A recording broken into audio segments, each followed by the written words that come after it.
পয়গম্বর সুলাইমান বলেন, হুদহুদ পাখি আমার কাছে আসার পরে যদি কারণ দর্শাইতে না পারে আমি তাকে 3টা শাস্তি দিব। পয়গম্বর সুলাইমান আলাইহিস সালাতু ওয়াস সালাম ডাক দিয়া বলেন, যদি হুদহুদ আমার কাছে এসে 1 নম্বরে কেন তাকে আমি দেখতে পাচ্ছি না, আল্লাহ উআযিবান্নাহু, তাকে আমি শাস্তি দিব, আযাবান শাদীদা, কঠিন শাস্তি দিব। 2 নাম্বার আউলা আযবাহান্নাহু, তাকে জবাই করে দিব।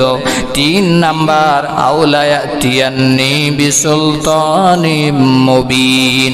আর যদি কারণ দর্শাইতে পারে কেন গিয়েছিল, যদি এটা বলতে পারে সত্যিকার অর্থে যদি কোনো কারণ থাকে তাহলে আমি ছেড়ে দিব।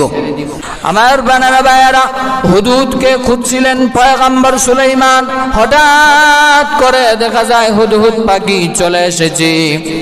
হুদহুদ পাখি এসে বলেন, ফামাকাসা গায়রা বাঈদিন ফাকালা আহাত্তু বিমা লাম তুহিত বি।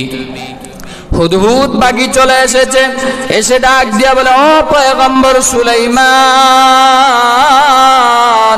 আমি এমন জায়গা থেকে এসেছি যেই জায়গার খবর আপনি সারা পৃথিবীর বাদশা হওয়ার পরেও আপনি জানেন না।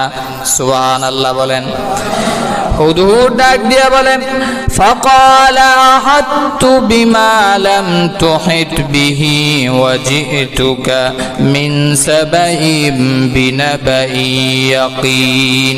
এই মুহূর্তে আমি হুদহুদ পাখি ইয়ামেনের সাবা নগরী থেকে এসেছি।